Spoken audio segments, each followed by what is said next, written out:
Hi, it's McCann from Victor Chandler. Welcome to the first of the Cheltenham microsite we have at Victor Chandler. We'll be bringing you all the latest betting news, reviews and previews of all 4 days from the Cheltenham itself, and really looking forward. It is now less than a fortnight to the start of the festival 2011. First of all, as well, I may say thank you to those who've contacted us and with regard to the Victor Chandler blog with our racing preview, our weekend racing preview. We had Q Royale 9-1 in the morning into 7-2 last weekend. It was the racing. He was our nap of the weekend, and he's won 8 lengths, backed into 7-2. Hope you got a nice price for that. Hope we got a few coffers for Cheltenham itself, and do look out for that on the Victor Chandler blog every weekend. My racing preview. A couple of let's quickly go through what we've gleaned, latest news in the run up to the festival. First of all, the Tuesday Q card.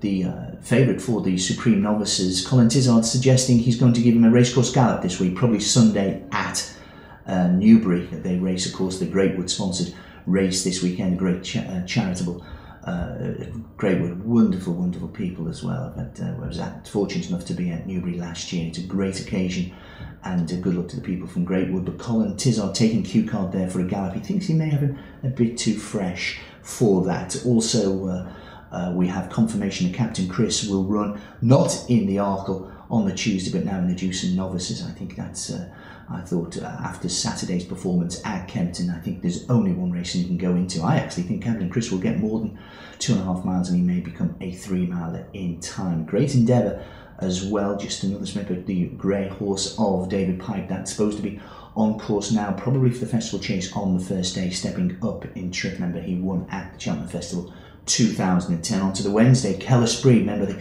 Leopardstown Gallop. He has been very well backed with ourselves for the National Hunt Chase.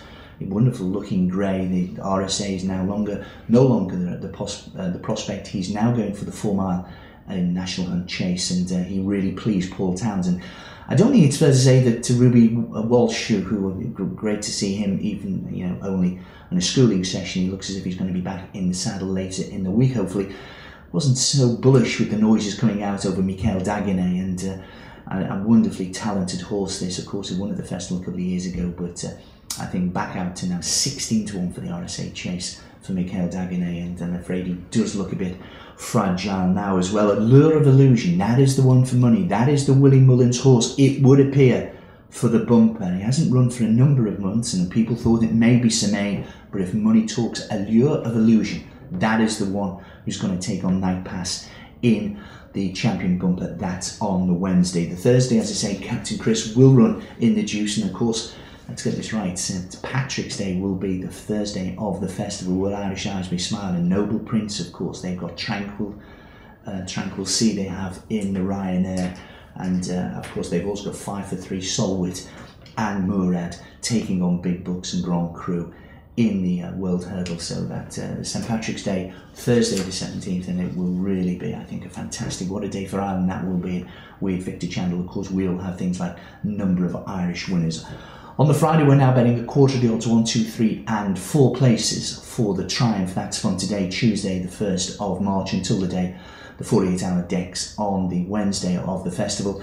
Money for Zarkando 50-1 before he ran on Saturday in the Adonis Hurdle, into 25-1, 25-1, all rates down to 12s into 9s yesterday, Monday the 28th of February, and now today back into 7-1. The 2 Pricewise horses have been backed as well. That's Third Intention 16s into 14s, and Immediate Luz 12s into 10. The Irish horse and the company going the other way. The Gold Cup betting almost stagnant. Interesting, Nick Williams saying that he almost blames himself for Diamond Harry. He's almost given up on Diamond Harry. He says that he doesn't have Diamond Harry in the form, not only being run up to the Hennessy Gold Cup, which of course he won, getting almost 2 stone from Denman, but also in the 4 or 5 weeks rather, after the Hennessy.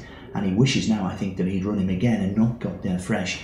And the noises are anything other than bullish. He was on an Exeter preview evening last week, and it's fair to say that he was hardly confident about the chances of Diamond Harry. Denman, on the other hand, it would appear he is now becoming, I think, the first choice of the Nichols Yard. Kauto Star, of course, remember he was supposed to have bled slightly in the King George, but that wasn't his form.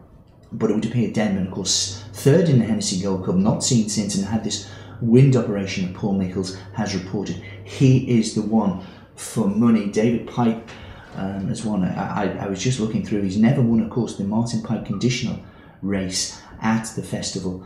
And when you think that he had Ashkazar in the race off 135, I think, last year, and he's just won off 153, now he's racing 161. Goodness knows how he got that beat last year. Shoreacres, if we are still in trouble for the time of the Johnny Henderson Grand Annual, he may be one we might be at a big price to get out of trouble. But the news this week is the Champion Hurdle quite stagnant. All the big players look on as if they're getting to the race all in one piece. It looks a great race. But Denman, it would appear that Denman is the one from the Nicholls yard. Can he wrest away Imperial Commander's crown for the Gold Cup? I wonder. Remember as well, Triumph Hurdle, quarter the odds, 1, 2, 3, 4. We'll be updating these betting and gallop sort of reports and festival preview evenings. All the snippets we get, we'll be bringing in regularly on our Cheltenham Festival microsite. Be lucky. Bet now at victorchandler.com.